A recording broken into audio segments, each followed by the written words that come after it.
सभी को नमस्कार। सनातन संस्था और हिंदू जनजागृति समिति द्वारा आयोजित इस भाव सत्संग में मैं श्रीमती शिप्रा जुवेकर आप सभी का हार्दिक स्वागत करती हूँ।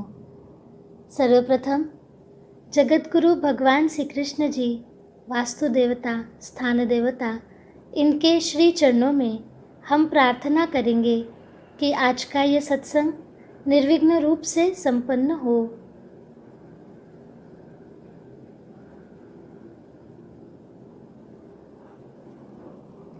विघ्नहर्ता भगवान श्री गणेश जी सत्संग में उपस्थित हैं। अब हम उनके चरणों में श्लोक रूपी पुष्प अर्पण करेंगे।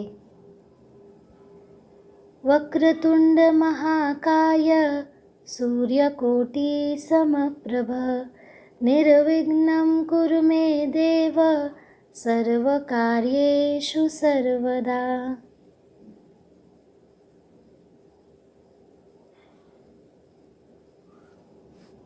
कल के सत्संग में हमने जान कर लिया कि संत कबीरदास जी, उनका जीवन कितना संघर्षपूर्ण था, फिर भी उन्होंने भगवान की भक्ति की, लोगों में ज्ञान और भक्ति का प्रसार किया। साथ ही हमने प्रभु श्री राम जी और श्री राम भक्त हनुमान जी के भावपूर्ण संवाद से सीखा कि सेवा करते समय हम में कर्तापन तो होना ही नहीं चाहिए।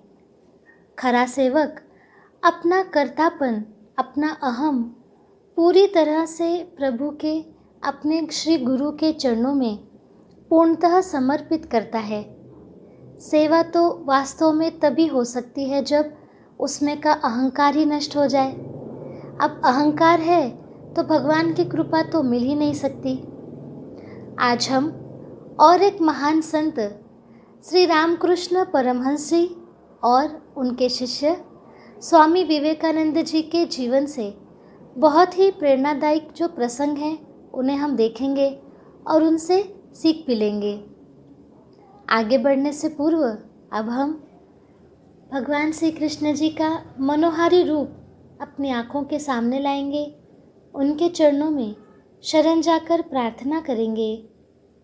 हे भगवान श्री कृष्ण जी, आपकी ही कृपा है कि हमें हर दिन आपके चरणों तक आने के लिए इतने सारे प्रसंगों से, संतों से सीखने को मिल रहा है। हे श्री कृष्ण जी, आपके चरणों तक आने के लिए जैसी भाव भक्ति अपेक्षित है वैसी ही हम में निर्माण कीजिए। सत्संग में जो भी बताया जा रहा है वह हमारे अंतःकरण तक जाए। हम भी आपके चरणों की सेवा निष्काम रूप से कर्तापन विरहित कर पाएं, यही आपके चरणों में प्रार्थना है।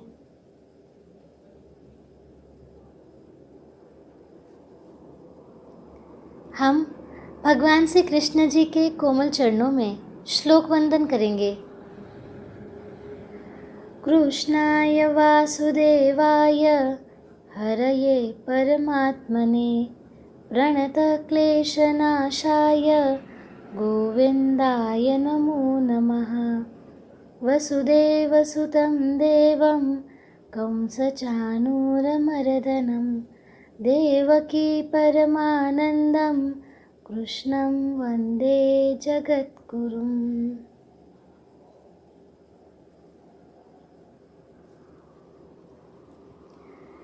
स्वामी रामकृष्ण परमहंस जी के बारे में अब हम देखेंगे। स्वामी रामकृष्ण परमहंस जी भारत के एक महान संत, आध्यात्मिक गुरु और विचारक थे। ईश्वर प्राप्ति के लिए उन्होंने कठोर साधना की और भक्तिमय जीवन बिताया। रामकृष्ण परमहंस जी का देवी श्री काली माता के प्रति कैसा भाव था, उसका अब हम उदाहरण सुनते हैं। दक्षिणेश्वर स्थित पंचवटी में स्वामी रामकृष्ण जी ध्यानमग्न रहने लगे थे। भगवान के दर्शन के लिए वे व्याकुल हो जाते थे। वैसे तो उनका विवाह शारदा मणि जी से हुआ था, परंतु स्वामी जी के मन में हर स्त्री के प्रति केवल एक माता भक्ति का भाव था, अर्थात प्रत्येक स्त्री इन्हें अपनी माता समान लगती थी। इनके मन में सांसारिक जीवन के प्रति तो कोई उत्साह नहीं था, इसलिए मात्र 17 वर्ष की आयु में इन्होंने घर छोड़ दिया और स्वयं को माँ काली के चरणों में पूरी तरह समर्पित कर दिया। स्वामी जी दिन रात साधना में लीन रहते। उनकी भक्ति देखकर लोगों को अचरज होता था। माँ काली वे तो स्वामी जी के भाव, उनकी भक्ति पर अत्यंत प्रसन्न थी। देवी माँ साक्षात स्वामी जी से मिलने आती थी। स्वामी जी माँ काली को स्वयं अपने हाथों से भोजन कराते थे। जब भी माँ काली उनके पास से वापस जाने लगती तो स्वामी जी तड़पने लगते और एक बच्चे की भांति अपनी माँ की याद में रोने लगते थे। इतना भाव था उन स्वामी जी में। रामकृष्ण परमहंस जी प्रचंड काली माता के भक्त थे। वे अखंड भाव अवस्था में ही रहते थे। इतने महान गुरु के शिष्य भी कितने महान होंगे। स्वामी परमहंस जी के शिष्य थे स्वामी विवेकानंद जी। परमहंस जी ने समाज कल्याण के लिए स्वामी विवेकानंद जी को अध्यात्म प्रसार के लिए कैसे सिद्ध किया, यह हम अब जान कर लेंगे। एक बार परमहंस देव अपने शिष्यों को कुछ उपदेश दे रहे थे। वे शिष्यों को अवसर की महत्ता बता रहे थे। वे बोल रहे थे कि मनुष्य अक्सर ही अपने जीवन में आए सुअवसरों को ज्ञान और साहस की कमी के कारण खो देता है। अज्ञान के कारण मनुष्य या तो अवसर को समझ ही नहीं पाता, और यदि कोई समझ भी जाए तो उसका लाभ उठाने के लिए उसमें इतना साहस नहीं होता। वे अनेक प्रकार से ये महत्वपूर्ण सूत्र शिष्यों को समझा रहे थे, परंतु जब उन्होंने देखा कि बात शिष्यों को समझ में नहीं आ रही है तो उन्होंने अपने सामने बैठे नरेंद्र, जो कि बाद में स्वामी विवेकानंद जी के नाम से प्रसिद्ध हुए, तो उन्होंने नरेंद्र से कहा, नरेंद्र, मान लो कि तुम एक मक्खी हो और तुम्हारे सामने अमृत से भरा हुआ एक कटोरा रखा है, तो अब तुम बताओ कि तुम उस कटोरों में कूद जाओगे या किनारे बैठकर अमृत को चखने का प्रयास करोगे। नरेंद्र ने उत्तर दिया, मैं तो किनारे बैठकर उस अमृत को छूने का प्रयास करूँगा। बीच में कूद पड़ा तो प्राण तो संकट में ही आ जाएंगे। इसलिए बुद्धिमानी इसी में है कि किनारे बैठकर अमृत चखने का प्रयास किया जाए।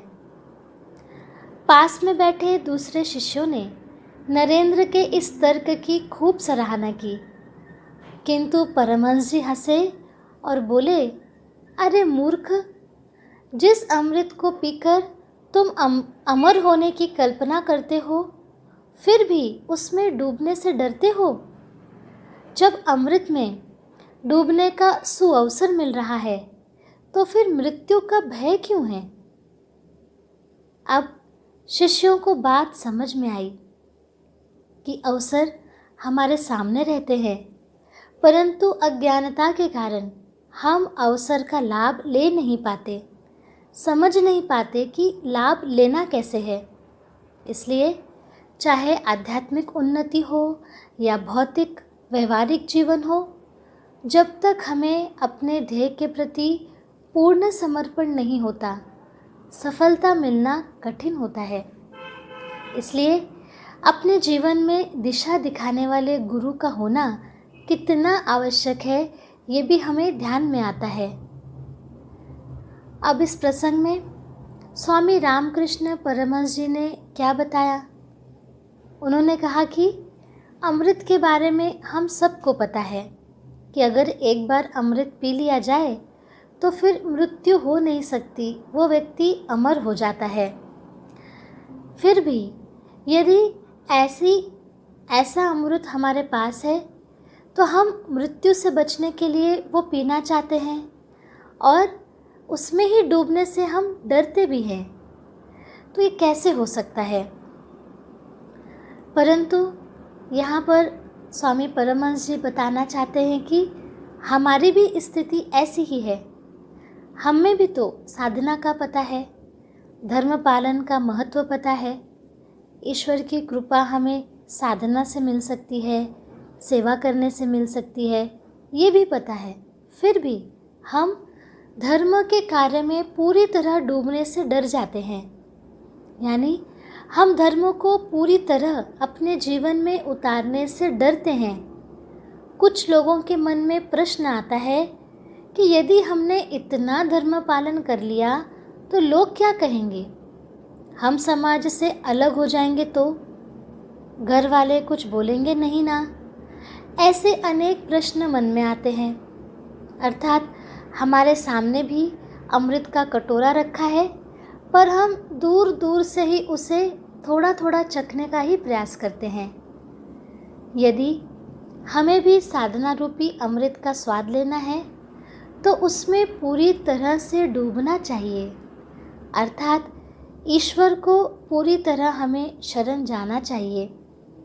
यदि जीवन में संसार बनाने वाले, सभी वस्तुओं प्राणियों को बनाने वाले, सभी का निर्माण करने वाले ऐसे ईश्वर को हमने पा लिया तो फिर सोचिए हमें भला किस बात की कमी हो सकती है? कभी नहीं होगी। परंतु आवश्यकता है कि हम पूर्ण समर्पण से इस ईश्वर को पाने के प्रयास करें।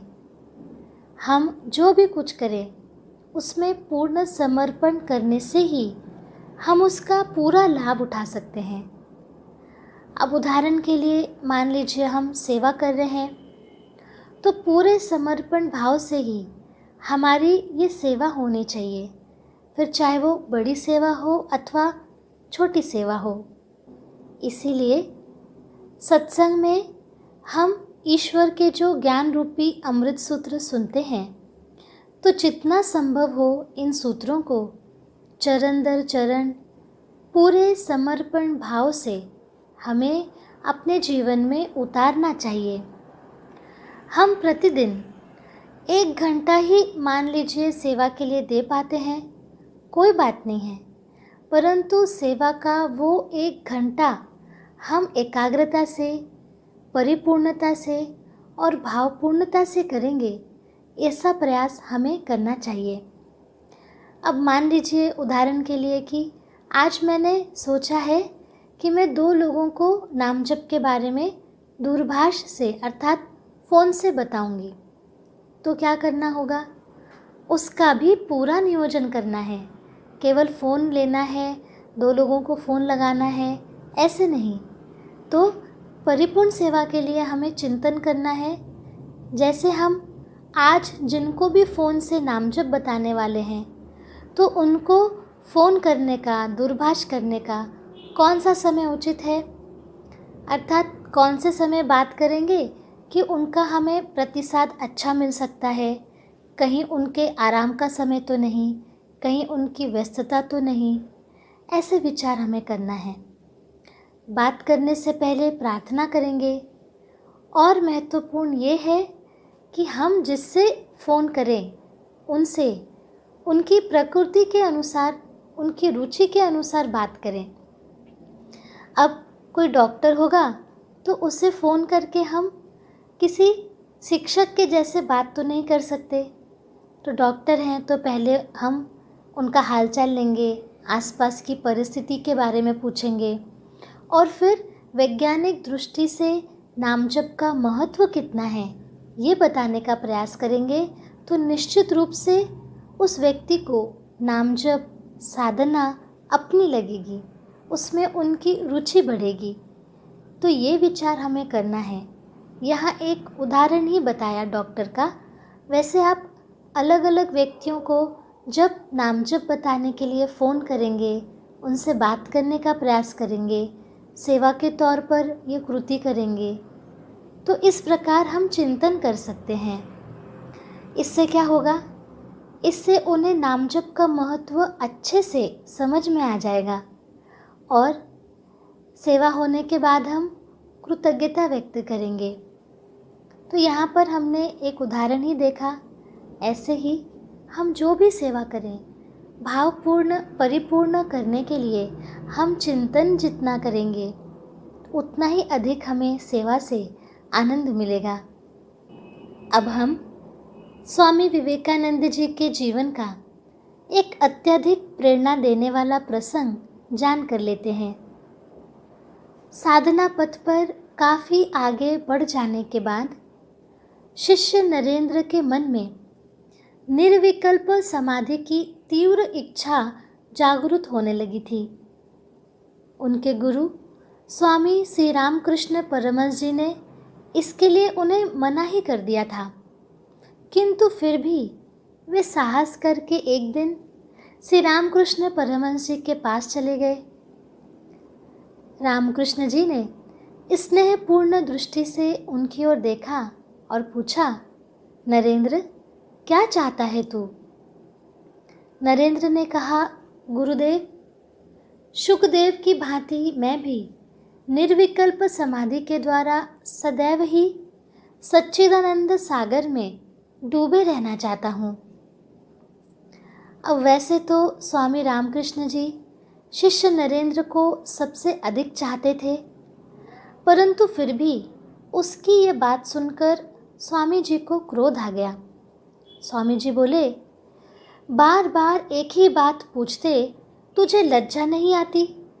अरे, समय आने पर तू वट वृक्ष की तरह बढ़कर सैकड़ों लोगों को शांति की छाया देने वाला है, और आज केवल अपनी ही मुक्ति हो, स्वयं को ही आनंद मिले, इसके लिए उतावला हो उठा है। क्या तुम्हारा आदर्श इतना नीच है कि तुम केवल स्वयं का ही विचार करोगे? अपने गुरु की बात सुनकर नरेंद्र की आंखों से आंसू बहने लगे। वे आग्रहपूर्वक बोले, ठाकुर, निर्विकल्प समाधि न होने तक तो मेरा मन किसी भी तरह शांति नहीं पा सकेगा, और यदि शांति नहीं मिली तो मैं तो कुछ नहीं कर पाऊंगा। स्वामी रामकृष्ण बोले, तो तू क्या अब अपनी इच्छा से करेगा? जगदम्बा तेरी गर्दन पकड़कर करा लेंगी। तू नहीं करेगा तो तेरी हड्डियां करेंगी। स्वामी रामकृष्ण परमहंस जी अपने शिष्य की इस प्रार्थना को टाल भी नहीं सकते थे, अतः वे बोले, अच्छा जा, निर्विकल्प समाधि हो जाएगी। संध्या काल में एक दिन ध्यान करते करते नरेंद्र अकस्मात निर्विकल्प समाधि में डूब गए। कुछ देर बाद नरेंद्र की चेतना वापस लौट आई। उनका चेहरा आनंद से दमक रहा था। उन्होंने स्वामी रामकृष्ण जी के पास जाकर उन्हें प्रणाम किया। जो आनंद मिला उसके विषय में अपने गुरुदेव को सब बताया। तब रामकृष्ण जी ने नरेंद्र से कहा, बस ताला अब बंद हो गया, अब इसकी कुंजी माँ के पास रहेगी। कार्य समाप्त होने पर ताला खोल दिया जाएगा। रामकृष्ण परमहंस जी नरेंद्र के लिए काली माँ से प्रार्थना करते कि माँ, उसकी अद्वैत की अनुभूति को तो अपनी माया से ढके रखना। अभी तो मुझे उससे अनेक काम करवाने हैं। अब यहाँ इस प्रसंग से भगवान हमें क्या सिखाना चाहते हैं वो हम समझ लेते हैं। संत कैसे होते हैं? वे अपने बारे में कुछ भी सोचते नहीं। अब समाधि की अवस्था क्या होती है, आनंद की अवस्था कैसी होती है, उन्होंने ये सब पा लिया था। कितना उच्च स्तर तक वे चले गए थे। अब स्वामी रामकृष्ण परमहंस हो या उनके शिष्य नरेंद्र हो, लेकिन वे समाज कल्याण के लिए हमारे जैसे जो जीव माया में अटके हुए हैं उनके लिए, समाज के कल्याण के लिए, धर्म बचाने के लिए क्या क्या करते हैं देखिए। समाज कल्याण की इसी तीव्र लगन के कारण ही स्वामी परमहंस जी काली माँ से दिन रात प्रार्थना करते हैं कि नरेंद्र की अद्वैत की अनुभूति को तू अपनी माया से ढके रखना। सभी का कल्याण होने के लिए नरेंद्र को शक्ति प्रदान करना। अब ये प्रार्थना वो क्यों करते थे? क्योंकि परमहंस जी जानते थे कि यदि ये समाधि की अवस्था रही तो स्थूल से कार्य करने की इच्छा नहीं हो पाएगी। समाधि के आनंद को छोड़ने की किसी की भी इच्छा नहीं होती। इसलिए वे देवी माँ से प्रार्थना करते थे लोक कल्याण के लिए। उनकी अवस्था कितनी अलग थी।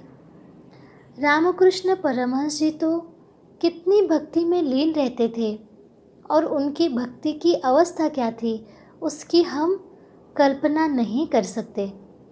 फिर भी भक्ति की इस आनंदमय अवस्था को छोड़कर, उससे बाहर निकलकर समाज के लिए, समाज हित के लिए, माया में अटके हुए सर्व सामान्य लोगों के लिए, राष्ट्र के लिए, धर्म के लिए, धर्म बचाने के लिए ये संत क्या क्या करते हैं।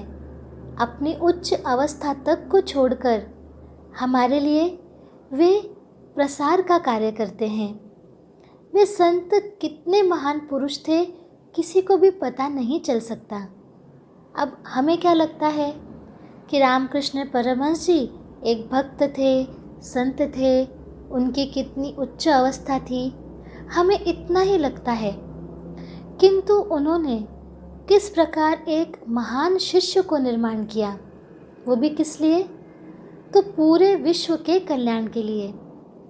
ऐसा शिष्य जो स्वयं आनंद अवस्था में था, जिसकी समाधि अवस्था हर क्षण रह सकती थी, परंतु केवल समाज और लोक कल्याण के लिए उन्होंने शिष्य को समाधि अवस्था में नहीं रखा और उन्हें धर्म प्रसार के लिए खड़ा कर दिया, उन्हें धर्म प्रसार की दिशा दी। इसीलिए देवी माँ के आशीर्वाद उन्हें मिले। समाज कल्याण के लिए उन्होंने कितना त्याग किया है, यही इस प्रसंग से हमें सीखना है।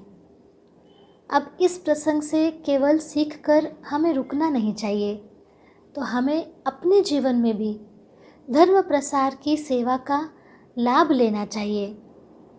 आज हमें ईश्वर की कृपा से इतना कुछ सीखने को मिल रहा है, तो इसका हमें पूरा लाभ करा कर लेना है।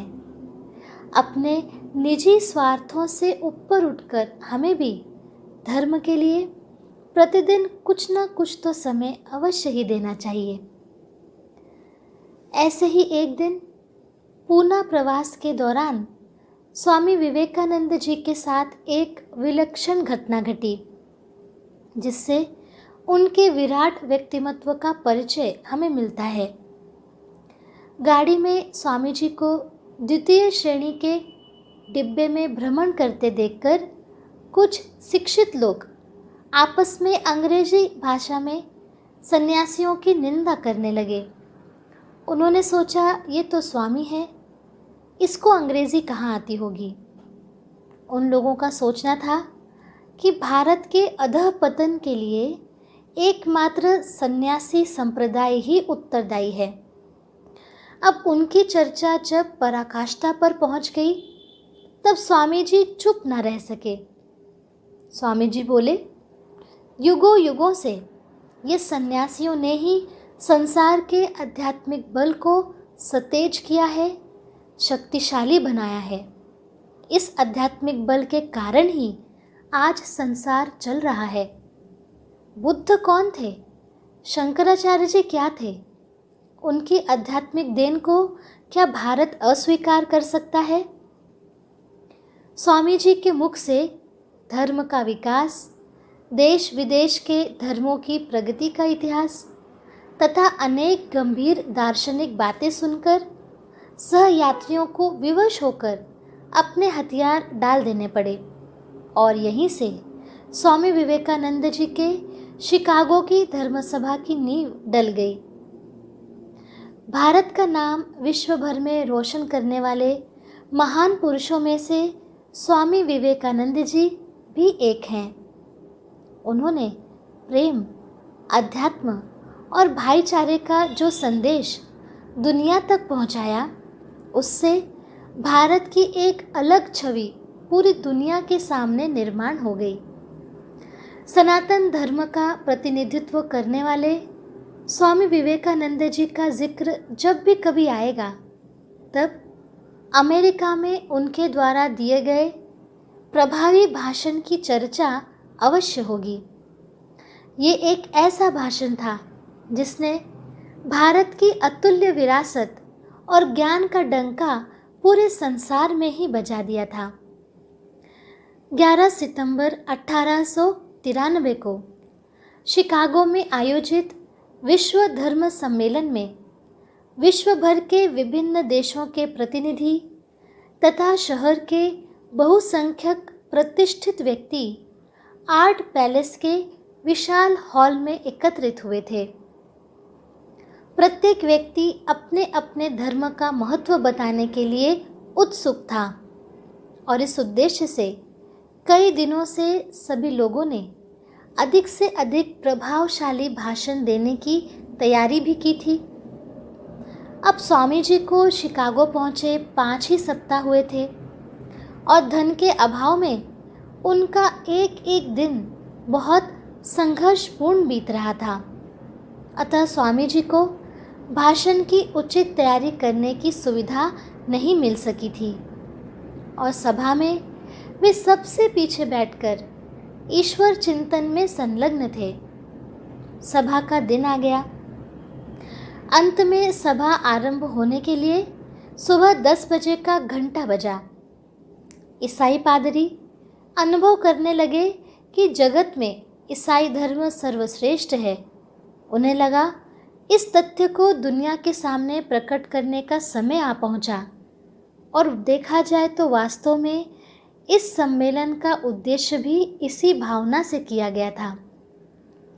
परंतु किसी को खबर नहीं थी कि ये जो 10 का घंटा बजा है, ये घंटा तो सनातन हिंदू धर्म की विजय का बज रहा है।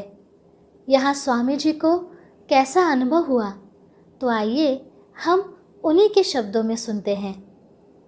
स्वामी जी बताते हैं, मंच के ऊपर विश्व के सब देशों से चुने हुए विद्वान और व्याख्यानदाता बैठे हुए थे।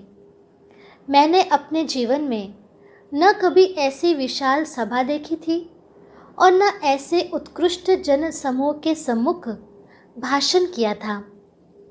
सब प्रतिनिधियों का एक एक करके परिचय दिया गया और वे भी संक्षेप में अपना मंतव्य प्रकट करने लगे।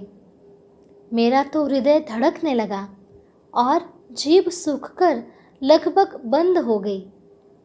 प्रातःकाल के समय तो मैं बोलने की हिम्मत ही न कर सका।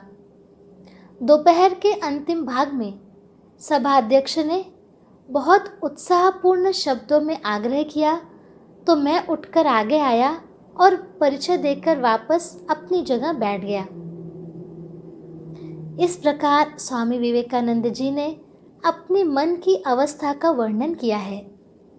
बाद में अध्यक्ष द्वारा परिचय समाप्त हुआ और स्वामी जी आंखें बंद करके ध्यान करने लगे। तब उन्हें अपने पीछे खड़े हुए आशीर्वाद देते हुए अपने गुरुदेव परमहंस जी का दर्शन हुआ। बस स्वामी जी का चेहरा दैवीय तेज से चमक उठा और उनमें एक अद्भुत शक्ति जागृत हो गई। श्री गुरुदेव और सरस्वती माँ को प्रणाम करके उन्होंने बोलना आरंभ किया। Sisters and brothers of America, अर्थात अमेरिका के मेरे भाइयों और बहनों। इन भाइयों और बहनों शब्द को सुनते ही सभा में उत्साह का तूफान आ गया। अब तक सभी वक्ताओं के मुख से लेडीज एंड जेंटलमैन, इसके ऊपरी ऊपरी शिष्टाचार युक्त संबोधन को सुनते सुनते जब सबके कानों में भाइयों और बहनों के आत्मीयता पूर्वक शब्द पड़े तो हजारों व्यक्ति सभा में उठ खड़े हो गए। पूरा सभागृह तालियों की गड़गड़ाहट से गूंज उठा। स्वामी जी स्वयं चकित रह गए। कई मिनट तक तो तालियों की गड़गड़ाहट ही सुनाई देती रही। ये पहला अवसर था जब पश्चिम का पूरब से सामना हो रहा था।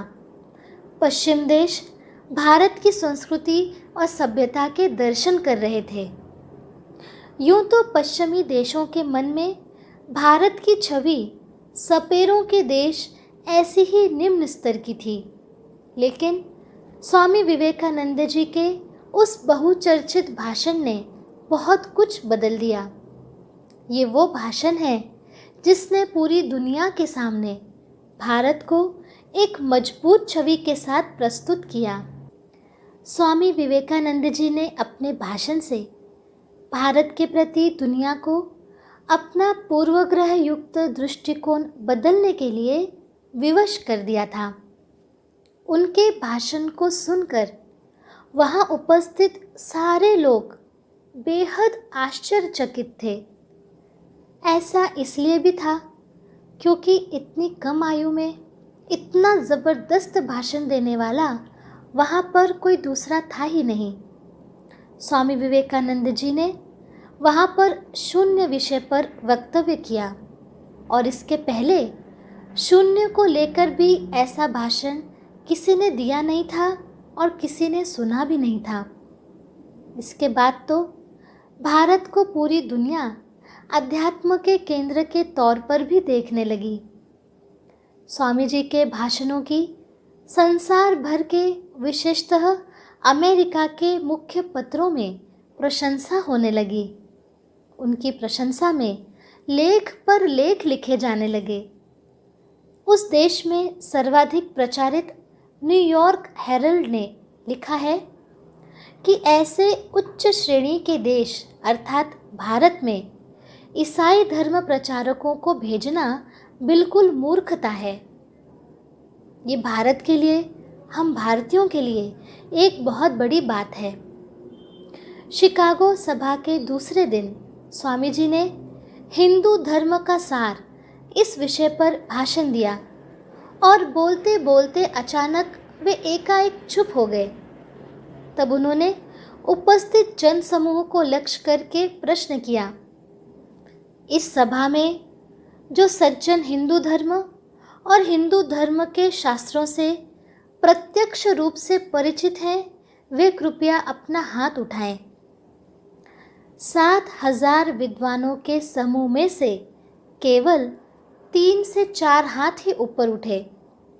ये देखकर स्वामी जी ने मस्तक ऊंचा उठाकर दोनों बाहों को दृढ़तापूर्वक छाती के सामने लाकर गरजते हुए कहा, इसी छोटी सी जानकारी पर तुम हमारे धर्म की आलोचना करने का साहस करते हो। समस्त सभा निर्वाक और स्तब्ध रह गई। ऐसी ओजस्विता से सबकी आंखें खोलने वाले धर्म प्रसारक महापुरुष स्वामी विवेकानंद जी, ये हमारे लिए कितनी गर्व की बात है कि ऐसे हिंदू धर्म में हमारा जन्म हुआ है। अब ये सारे प्रसंगों को जानना आज हमारे लिए महत्वपूर्ण क्यों है? क्यों हम ये सब बातें फिर से सुनकर ले रहे हैं? क्योंकि आज आवश्यकता है हमें स्वामी रामकृष्ण परमहंस और स्वामी विवेकानंद जी के जीवन से प्रेरणा लेनी है। संतों को स्वयं के लिए कुछ भी करने की आवश्यकता होती ही नहीं, फिर भी मानव जाति के उद्धार के लिए, धर्म के गौरव को और हमारी संस्कृति के गौरव को बनाए रखने के लिए संत अपना सर्वस्व त्याग करके सेवा करते हैं। हिंदू धर्म के विरुद्ध उठने वाली हर एक आवाज़ का स्वामी जी ने न केवल मुंह तोड़ जवाब दिया, अपितु पूरे विश्व में सनातन धर्म की श्रेष्ठता का ध्वज फहरा दिया। आज हम स्वामी विवेकानंद जी जैसा त्याग और उनके जैसा सेवा कार्य तो कर नहीं सकते, परंतु जहाँ पर भी धर्म हानि होते हुए देखें वहाँ उसे रोकने का प्रयास तो हम अवश्य कर सकते हैं। हम अपनी संस्कृति पर गर्व कर सकते हैं और अपनी संस्कृति को अपनाने में अपना गौरव समझें। वर्तमान में हम सभी पाश्चात्य सभ्यता का अनुकरण करने में अपना ज़्यादा गौरव अनुभव करते हैं, जिससे न केवल हमारे जीवन मूल्यों का ह्रास हो रहा है, हमारे जीवन मूल्य नष्ट हो रहे हैं, अपितु समाज की नैतिकता भी समाप्त हो रही है। अब हम क्या करेंगे? हम छोटी छोटी बातों से तो शुरू करें। जैसे कि हम अब किसी से मिलते हैं तो क्या करते हैं? शेक हैंड करने लगे हैं। वास्तव में एक दूसरे से मिलने पर नमस्कार करने की संस्कृति हमारी है। अब परिस्थितिवश कहिए या कैसे भी कहिए, कोरोना की महामारी के कारण केवल भारतीय ही नहीं तो पूरा विश्व ही आज शेक हैंड न करके नमस्कार करने लगा है।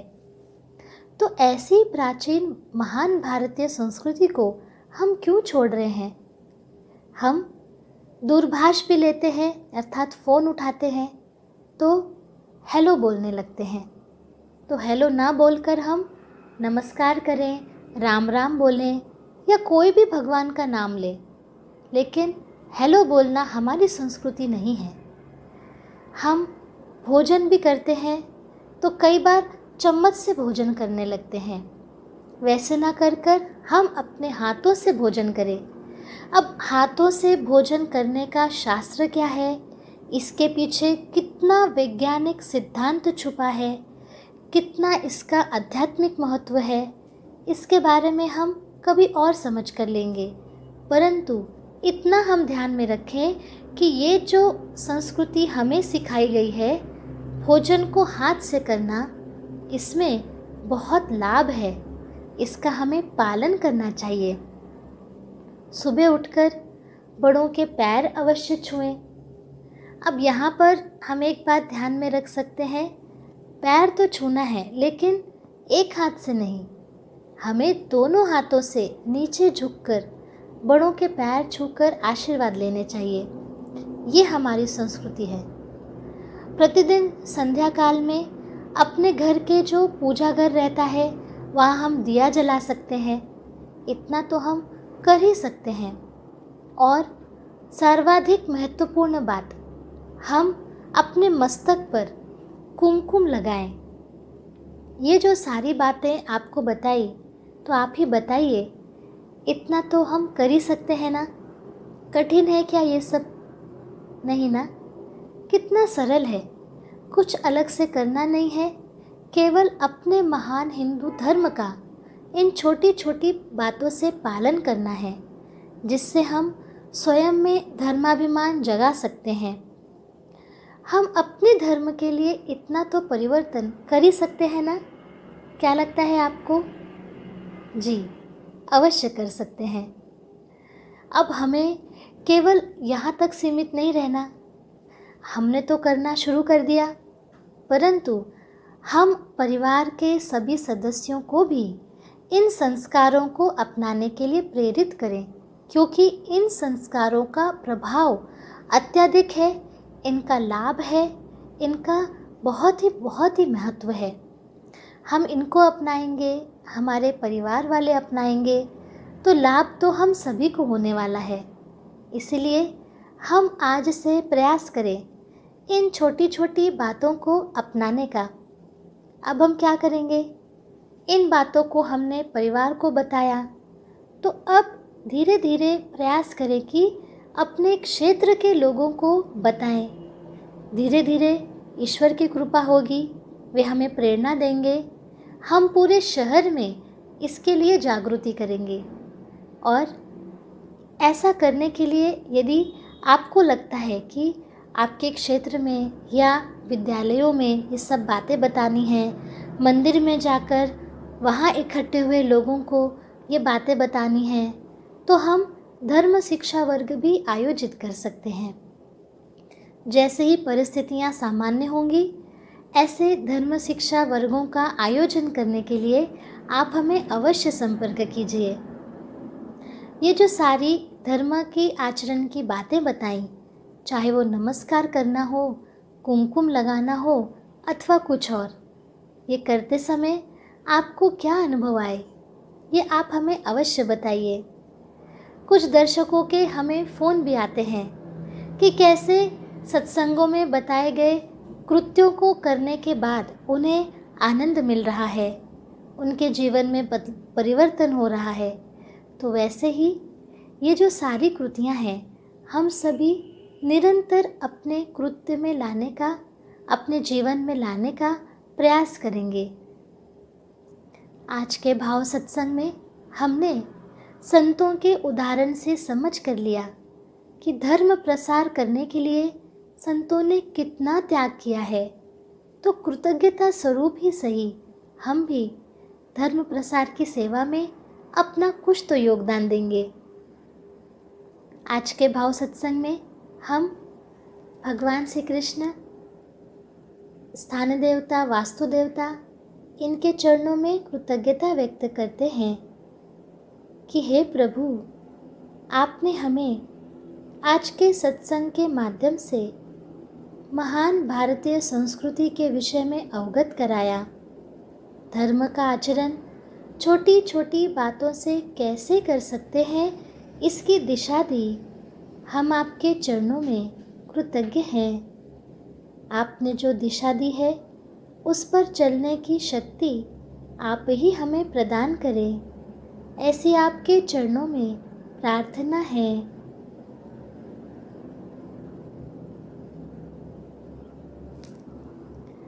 आज के भाव सत्संग में हम यहीं रुकते हैं। मिलते हैं कल के भाव सत्संग में। सभी को नमस्कार।